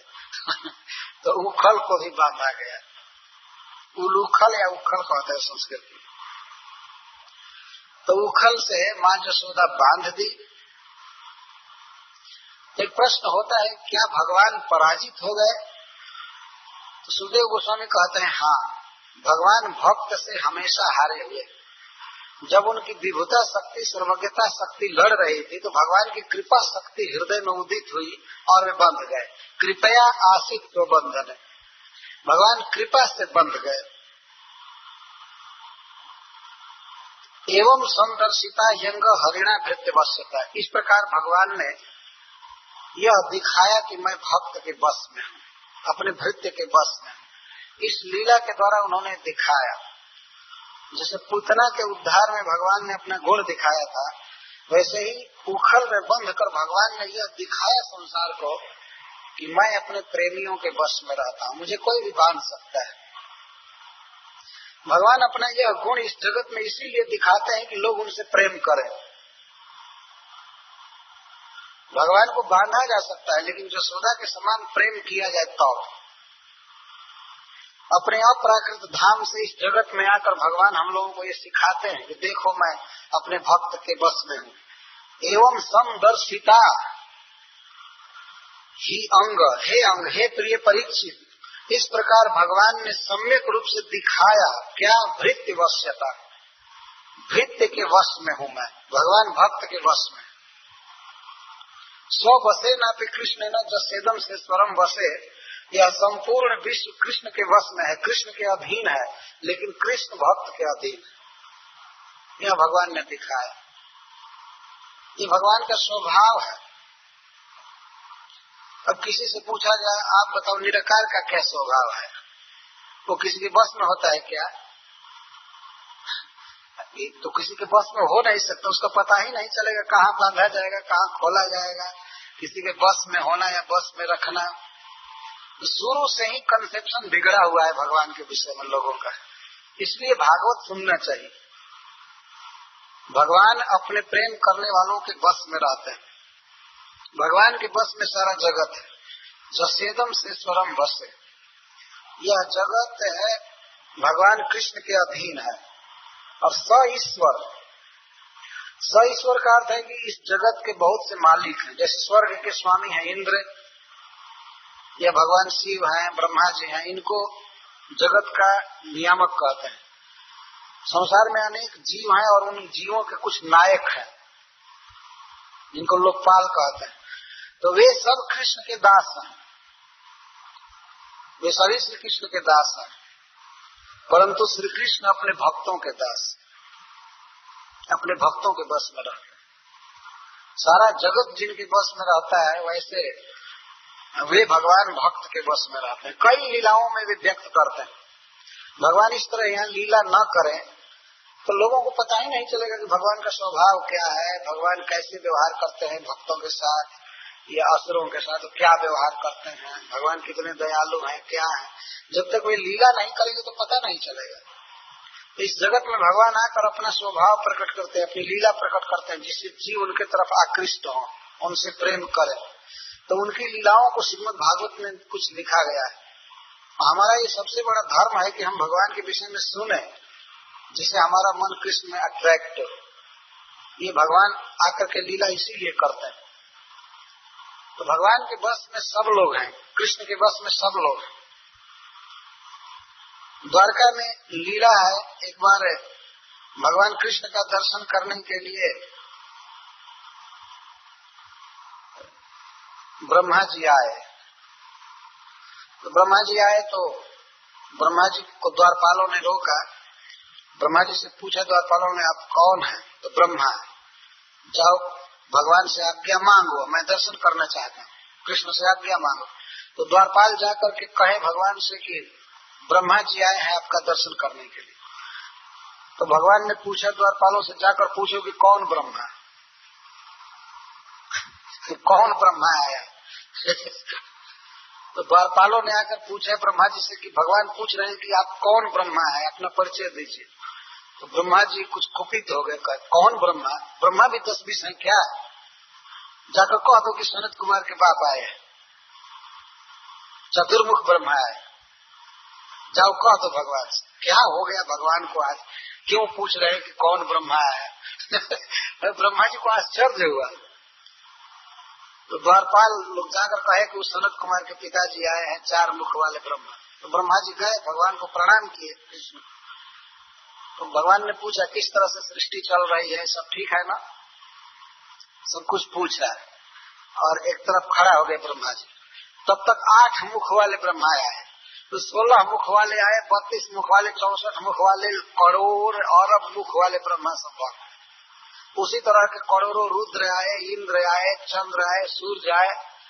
और ब्रह्मा जी उन सब अन्य ब्रह्माओं के बीच में और अन्य रुद्रों के बीच में ऐसे खड़े थे जैसे हाथियों के बीच में खरगोश खड़ा होता है, सशक्त, रैबिट कहते हैं ना खरगोश को। हाथियों के बीच में खरगोश खड़ा हुआ ऐसे देखता। तो ब्रह्मा जी आश्चर्य से देखने लगे, रे बाप, एक से एक बड़े ब्रह्मा है, एक से एक शिव है, रुद्र है, और भगवान श्री कृष्ण सबके ईश्वर। तो सब इनके बस में। इस प्रकार की लीला भगवान द्वारका में किया करते थे। कभी कभी वो खबर भेजते थे, बुलाते थे, इंद्र को बुलाओ। अब पूछते थे कैसे शासन हो रहा है, ठीक से स्वर्ग का शासन करते हो ना, सब काम ठीक से चलता है। भगवान इस तरह पूछा करते थे। तो कृष्ण के बस में सारा जगत है, लेकिन वे कृष्ण भक्तों के बस में। जब कुछ भक्तों की इच्छा थी कि बीच में कुछ कीर्तन किया जाए 10 मिनट, तो मैं यहाँ रोक रहा हूँ, 10 मिनट कीर्तन कर लीजिए, तो फिर 10-20 मिनट कथा होगी। हरे कृष्णा। तो भगवान श्री कृष्ण माँ यशोदा के द्वारा बांध दिए गए हैं। तो सुखदेव गोस्वामी इस लीला पर सिद्धांत व्यक्त कर रहे हैं कि एवं संदर्शिता यंग हरिणा भृत्य वश्यता स्वशे न कृष्ण न जस्येदम से स्वरम वशे। जिन श्री कृष्ण के वश में यह सारा विश्व है, समस्त देवता मुनि जिनके वश में है, उन भगवान को माँ यशोदा ने बांध दिया। तो भगवान इस लीला द्वारा यह दिखा रहे हैं कि मैं अपने भक्तों के वश में हूँ। इस सारे जगत के जो स्वामी हैं वो किसी भी व्यक्ति के वश में हो सकते हैं यदि वह कृष्ण से प्रेम करे। गीता में भगवान कहते हैं कि जे जथा माम प्रपद्यन्ते तंस तथैव भजामि हम। मुझको जो जिस भाव से भजता है मैं उसी भाव से उसको भजता हूँ। यदि कोई श्री कृष्ण को पुत्र मानता है तो श्री कृष्ण पुत्र बनने के लिए तैयार है। भगवान की तरफ से कोई कमी नहीं है। हम लोगों की तरफ से कमी है कि हम यशोदा जैसा भाव बनाते नहीं। पता नहीं कैसे कैसे बच्चों को अपना बच्चा मान लेते है ना। कोई संबंध नहीं है पहले का, कालक्रम से कोई हमारा पुत्र हो गया तो हम मानते हैं हमारा पुत्र है, लेकिन वह पुत्र फिर छीन लिया जाएगा। कृष्ण ऐसे पुत्र हैं कि वे कभी नष्ट नहीं होंगे, कभी अंत नहीं होगा। भगवान चाहते हैं कि कोई हमें पुत्र भाव से प्रेम करे, प्रियतम भाव से प्रेम करे, हमारा आदर करे, लेकिन हम लोग कृष्ण को मानते ही नहीं। सबसे बड़ी दिक्कत की बात ये है। तो भगवान इस जगत में आया करके अपने को दिखाते हैं कि देखो मैं कैसा हूं। जब बहुत काल तक भगवान इस संसार में नहीं आते हैं तो लोगों में कंफ्यूजन छाता है कि भगवान है या नहीं है तो कैसा है ना। ऐसे कंफ्यूजन छा जाता है। कुछ लोग तो अपना मत प्रकाशित कर देते हैं, कहते हैं कि भगवान है ही नहीं, और लोग पुस्तकें लिखते हैं, कहते हैं भगवान नहीं है इस जगत में। गीता में भगवान ने ऐसा कहा, जगत आहुर ईश्वरम, खुद ईश्वर बोल रहा है गीता में, कहता है कि असुर लोग कहते हैं कि इस जगत का कोई ईश्वर नहीं। ईश्वर अगर होगा तो बूढ़ा हो गया होगा। एक बार रसिया में मीटिंग किए थे कुछ लोग, कल्याण पत्रिका में निकला था, लोग मीटिंग किए थे कुछ वैज्ञानिक कि भगवान को गद्दी से उतार दिया जाए। बहुत काल तक अपने मन का किया अब दूसरे को बनाया जाए भगवान। लेकिन प्रस्ताव में ये पेश किया गया कि वो कहाँ है जिससे हम लोग हटाएंगे, तो किसी को पता नहीं। ये सही बात है, सत्य बात है। प्रपोजल रखा गया कि भगवान को गद्दी से उतारा जाए, हटाया जाए। पता ही नहीं है कि वो कहाँ है। उनको कोई नहीं हटाया जा सकता, उनको कोई नहीं हटा सकता। लोग जन्म लेते हैं, कीड़े की तरह मरते हैं, वैज्ञानिक बनते हैं या कुछ भी बनते हैं, फिर जमीन में समा जाते। कितने आएंगे वैज्ञानिक, कितने बड़े बड़े लोग, लेकिन भगवान का सिंहासन चिमकते हो। तो भगवान जब नहीं आते हैं इस जगत में तो भगवान के विषय में अनेक बातें लोग करते हैं। अधिकांश लोग तो ये मान लेते हैं कि उनका कोई रूप नहीं, वो निराकार है, क्योंकि आ ही नहीं रहे। कुछ लोग तो कहते हैं भगवान अब नहीं रहा, ये नहीं रहा, वो नहीं रहा, बहुत बातें बोलते हैं। इसीलिए भगवान आते हैं और दिखाते हैं कि देखो मैं कैसा हूँ, मैं अपने भक्तों के बस में हूँ, मैं सबसे ज्यादा शक्तिशाली व्यक्ति हूँ, सबसे अधिक अनंत धन वाला हूँ, अनंत सुंदर हूँ। भगवान आते हैं यहाँ, और जब अपने विग्रह को प्रकट करते हैं उस समय भी कुछ खल ऐसे होते हैं जो कहते हैं नहीं ये तो वसुदेव जी का पुत्र है, ये भगवान नहीं, हम नहीं मानते।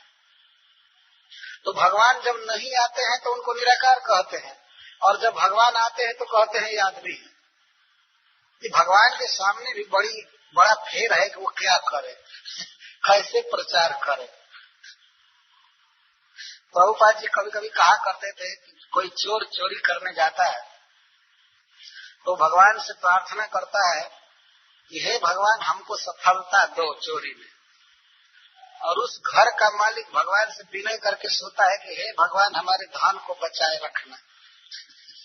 तो हम भगवान बड़े फेर में पड़ जाते हैं, हम क्या करें। चोर को सफलता दे कि धनी के धन की रक्षा करे। तो भगवान के सामने एक समस्या है जगत रच करके, वास्तव में यद्यपि उनके लिए समस्या नहीं है, लेकिन लोगों में समस्या है कि वे कैसे कृष्ण को जानेंगे। तो भगवान बारंबार अवतार लेते हैं, अवतार लेकर के अपना स्वभाव प्रकट करते हैं, देखो मैं ऐसा हूँ, मैं ये हूँ, मैं वो हूँ, मैं भक्त वत्सल हूँ, मैं भक्त के बस में हूँ, तुम मुझसे प्रेम करो, मैं तुम्हारे लिए सब कुछ करूंगा। योगक्षेमम वहाम्य, मैं तुम्हारा योगक्षेम वहन करूंगा। योग का अर्थ होता है जुटाना, जो तुम्हारे पास नहीं है वो जुटाऊंगा, लाऊंगा, और जो है उसकी रक्षा करूंगा। इसको क्षेम कहते हैं। मैं योगक्षेम वहन करूंगा, और आकर के लीला करके दिखाते हैं, जैसे अर्जुन की रक्षा करके दिखाए, रथ हाँक करके दिखाए, माँ जसोदा के हाथों में बंध करके उन्होंने दिखाया देखो मेरा ये स्वभाव है। तो भगवान अपना स्वभाव दिखाते हैं, अपना सौंदर्य दिखाते हैं, अपना बल दिखाते हैं, धन दिखाते हैं। यहाँ वो बहुत एग्जिबिट करते दिखाते हैं। वो इन सबके पीछे भगवान का एक ही उद्देश्य है कि जीव मेरे पास आवे, वो मुझे पहचाने, मेरी शरण ले। बुलाते हैं सर्व धर्मान परित्यज्य मामेकम शरणम व्रज, बार बार बुलाते हैं। आओ मेरी शरण में, मैं तुम्हारी रक्षा करूंगा। ये उद्देश्य है। और विशेष करके माँ जसोदा को जो सुख मिला, यह सुख किसी को नहीं मिला। सुखदेव गोस्वामी कहते हैं, नेमम विरिंचो न भवो न श्रीरप्यंग संश्रया प्रसादम ले भिरे गोपी जब तक प्राप्त विमुक्तिदात। जो प्रसाद, जो सुख पाया जसोदा ने, वह सुख न तो ब्रह्मा को मिला, न शिव को मिला, न श्री को मिला। ब्रह्मा जी भगवान के अपने पुत्र हैं, खास बेटा है। खास बेटा को भी सुख नहीं मिला जो भगवान को गोद में लेकर खिलावे और अपराध करने पर तमाचा मारे कृष्ण। ब्रह्मा जी कृष्ण के पुत्र हैं, नाभि से भगवान ने उनको उत्पन्न किया। लेकिन ब्रह्मा जी की भक्ति क्या है भगवान के प्रति की आदर भाव से है, वो प्रणाम करते हैं, कभी सोचे भी नहीं कि भगवान मेरे गोद में आएंगे। और इसी तरह भगवान शिव, वो तो कृष्ण के स्वरूप माने जाते हैं, लेकिन उनको भी ये सुख नहीं मिला। कृष्ण को स्तन पिलावे, गोद में रखे, झूला झुलावे, ये सुख नहीं मिला। और न श्री, भगवान की पत्नी भारजा लक्ष्मी जी को भी ये सुख नहीं, जो सुख जसोदा को मिला। और नायम सुखापो भगवान देहिनाम गोपिका सुतः ज्ञानीनाम चात्म भूतानाम यथा भक्ति मता में। और फिर सिद्धांत दे रहे हैं कि भगवान भक्तों के लिए जितना सुख से प्राप्त होते हैं आसानी से, ज्ञानियों को नहीं मिलते, तपस्वियों को नहीं मिलते, फिर साधारण देहधारियों को कहां से मिलेंगे। सुखाप, आप माने प्राप्त, सुख माने सुख से, आसानी से। कृष्ण सुख पूर्वक मिल जाते हैं भक्तों को, भक्ति से प्राप्त होते हैं। भक्त्या माम अभिजानाति। तो माँ जसोदा ने भक्ति किया, नंद महाराज ने भक्ति किया, तो उनके गोद में भगवान पुत्र बनकर आए। यदि हमारे भीतर भी ये इच्छा होगी कि भगवान हमारा पुत्र बने और उसके लिए हम प्रयास करेंगे, तो भगवान हमारा पुत्र बन जाएंगे। और दूसरा कोई व्यक्ति पुत्र नहीं बन सकता है हमारा। आप किसी से प्रार्थना कीजिए, किसी आप मनुष्य से कहिए कि मैं चाहता हूं कि आप मेरा बेटा बनिए दूसरे जन्म में, क्या वो बन सकेगा? उसका जन्म कहाँ होगा पता नहीं, कुछ भी पता नहीं। भगवान से प्रार्थना किया गया कि आप मेरा पुत्र बन जाइए। वसुदेव जी ने कहा, देवकी ने कहा, तो भगवान पुत्र बन गए। लेकिन यहाँ किसी से भी, राष्ट्रपति से, प्रधानमंत्री से अगर कहिए कि आप, मेरी इच्छा है कि आप मेरा बेटा बनिए, चाहे इस जन्म में चाहे अगले जन्म में, वो क्या करेगा? मर जाएगा, बेटा बन नहीं सकता है, क्योंकि जन्म लेना अपने हाथ में है नहीं। ये भगवान तो जिसका पुत्र बनना चाहे बन सकता है, लेकिन बनते हैं पुत्र भक्तों का, भक्तिमान और ज्ञानियों का नहीं। यहाँ तक कि जो आत्मभूत हो गए हैं उनका भी नहीं, उनको भी कृष्ण नहीं मिलते। दो तरह के जीव यहाँ पर हैं, एक को आत्मभूत कहते हैं और दूसरे को जीवभूत कहते हैं। आत्मभूत अथवा ब्रह्मभूत। जब हम अपने स्वरूप को जान जाते हैं कि हम देह नहीं है, देह से अतीत हैं, और अपने स्वरूप में स्थित हो जाते हैं, तो उसको कहते हैं ब्रह्मभूत। ब्रह्मभूत प्रसन्नात्मा न सोचती न कांच। लेकिन दूसरे जीव जो है वो देह भूत या जीव भूत है। ममई वांश जीव लोग के जीव भूता सनातन। तो जब तक हम देह के प्लेटफार्म पर हैं, तब तक हम लोगों को देही कहा जाता है। और जब देह से मुक्त हो जाते हैं, आत्मा को समझ लेते हैं कि अचिन्मय है, तो उसको आत्मभूत कहते हैं, ये ब्रह्मभूत कहते हैं। हम लोग देह नहीं है, हम लोग स्पिरिचुअल हैं, स्पिरिट है। जब उसको समझ जाते हैं तो इसको ब्रह्मभूत अवस्था कहते हैं। और जब व्यक्ति ब्रह्मभूत अवस्था पर हो जाता है तो न सोचती न कांच। संसार में कुछ भी नुकसान हो जाए उसे सुख नहीं होता है, और कुछ भी वस्तु हो या न हो उसके लिए इच्छा नहीं होती। न सोचती न कांच, न कांचती न सोचती, कोई इच्छा नहीं होती संसारिक वस्तुओं की, और न शोक होता है। लेकिन जो देह भूत होता है, देह को मैं मानता हूं, उसे बहुत बहुत कामना होती है। तो भगवान भक्तों को मिलते। तो इस प्रकार माँ जसोदा के हाथों से उखल में बंध कर भगवान इस जगत को ये संदेश दे रहे हैं देखो मैं अपने भक्त के बस में हूँ, तुम भी चाहो तो मुझे बांध सकते हो। कैसे हूँ छोड़े ना ही छुड़ाए, रसिया बंधो प्रेम की डोर। भगवान कहते हैं प्रेम का धागा झीना झीना है, थोड़ा है, लेकिन इसमें इतनी शक्ति है कि मैं इसको तोड़ नहीं सकता हूँ। ये तोड़ा नहीं जा सकता। माँ यशोदा ने बांध दिया तो फिर भगवान की हिम्मत नहीं थी कि वे अपने से खोल ले। तुलसीदास जी ने अपने विनय पत्रिका में लिखा है कि जिन बांधो सुर असुर नाग मुनि, प्रबल कर्म की डोरी, तेजस मति हाथी बांधो सकत न छोरी, ऐसे कुछ पद है उनका, कि जिन्होंने कर्म की रस्सी से ऋषि मुनि देवता पितर सबको बांध कर रखा है, उन भगवान को यशोदा ने ऐसा बंधन में बांधा कि सकत न छोरी, वो अपने से नहीं खोल सके। माँ घर का काम कर रही थी और वे उखल में बंधे बंधे चुपचाप पड़े थे, खोल नहीं सके। नंद बाबा खोले, नंद बाबा खोल सकते थे क्योंकि उनकी पत्नी बांधी थी, और कोई नहीं खोल रहा था। किसी को साहस नहीं हुआ कि कृष्ण को खोल दे।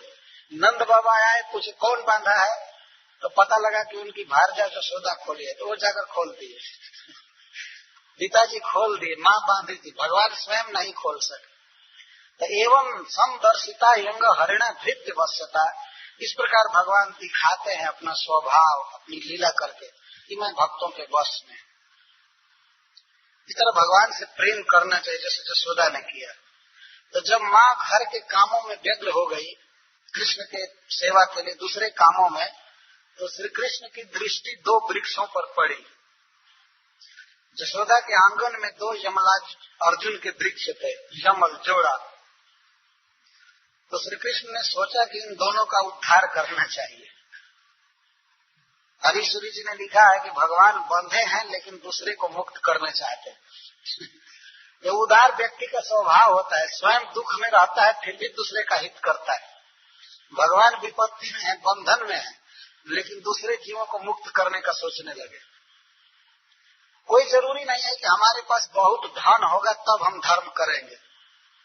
धर्म एक विचार है, वास्तव में कम धन से भी धर्म किया जा सकता है। भगवान स्वयं बंधन में है, लेकिन उन्होंने सोचा कि इन वृक्षों का उद्धार करना चाहिए, और बकैया चलते हुए घसीटते हुए उखल को गए, दोनों वृक्षों के बीच से गुजरे। कृष्ण तो पार गए कर गए, लेकिन तिर्यक होकर, तिरछा होकर उखल अटक गए, और कृष्ण थोड़ा सा जोर लगाए तब तक चढ़ करके दोनों वृक्ष धराशायी गिर गए।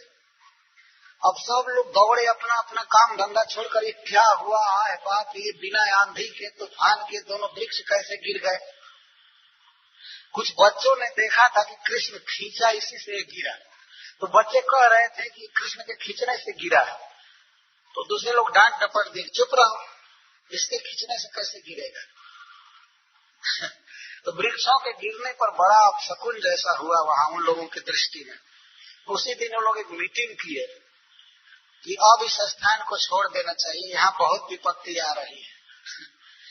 उस दिन एक पूतना आई थी, तृणावर्त आया था, उस दिन ट्रक उलट गया, वो गाड़ी उलट गई, सकट उलट गया, आज वृक्ष गिर गए, किसी दिन घर ही गिर पड़ेगा। किसी तरह नारायण की कृपा से बच्चा बच रहा है, अब हम लोगों को इसको लेकर कहीं भाग जाना चाहिए। तब वे लोग गोकुल छोड़कर वृंदावन जाएंगे। उपनंद महाराज जो नंद जी के भाई थे, उन्होंने बताया कि ये स्थान छोड़ देना चाहिए। आज भी हम लोग देखे हैं जो लोग गौए चराते हैं वन में, तो 2-4 साल के बाद वो अपना स्थान छोड़ देते हैं। कहीं बछड़े मरने लगता है, कहीं कुछ होता है, तो बदलते रहते हैं, या गौए घासों को चर जाती हैं तो फिर दूसरे स्थान पर जाते हैं। हम लोग देखे हैं पहाड़ों में घूम घूम कर प्रचार किए हैं। तो नंद बाबा समस्त गोपों के साथ वृंदावन चले गए। उसके बाद तो हम कल ये कथा सुनाएंगे कि ये दोनों वृक्ष कौन थे और क्यों वृक्ष बने थे। ये कुबेर के पुत्र थे, जो कोषाध्यक्ष हैं देवताओं के,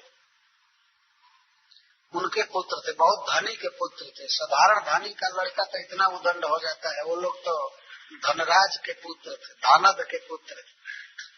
देवताओं को जितने धन की जरूरत होती है सब कुबेर जी देते हैं, तो खजांची।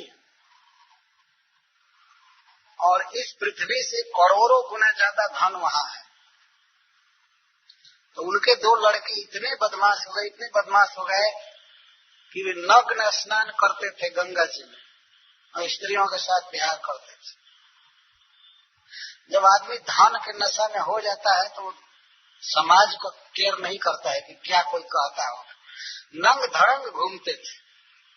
और शिव जी के धाम में ये धन का इतना बड़ा प्रभाव होता है, देवता होकर के भी नग्न थे। और नारद जी ने उनको दंड दिया, वृक्ष बनाया कृपा करके। पहले से ये परंपरा है, नग्न व्यक्ति को देख करके डांटा जाता था, दंड दिया जाता था। आजकल तो किसी को कोई दंड नहीं दिया जा रहा है। हम देखते हैं अमेरिका में स्त्रियां कॉपरीन पहन कर रहती, लंगोटा पहन कर रहती। ये उल्टा हो गया है, पुरुष पैंट पहनते हैं और वो लोग लंगोटा काटते पहनते, ठीक उल्टा।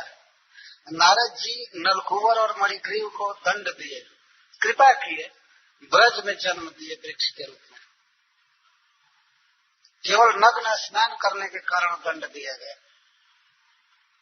बहुत सावधान रहना चाहिए। नग्न रहना एक सामाजिक अपराध है रियली, क्योंकि मनुष्यों का मन भगवान में लग नहीं रहा है, संसार में लगा हुआ है, विषय भोग में लगा हुआ है। तो यदि कोई नग्न होता है, शरीर को दिखाता है, तो मनुष्यों का चित्त भगवान में न लगकर विषय भोग में और लग जाता है। तो चेतना दूषित होती है, और चेतना दूषित करने से बढ़कर के और कोई अपराध नहीं है इस संसार में। तो कृष्ण कॉन्शियसनेस न रह करके माया कॉन्शियसनेस हो जाता है। इसलिए अपने को ऐसा ढक करके रखना चाहिए, ऐसा करना चाहिए कि हमारे चलते किसी के मन में कोई दुर्वासना न उत्पन्न होने पाए। ये भगवान ने नियम बनाया है। यदि कोई कहे कि हम नग्न रहेंगे, इसमें दूसरे का क्या बिगड़ता है, तो तुम्हारे चलते दूसरे की चेतना दूषित होती है। और जब दूषित चेतना होगी तो कृष्ण का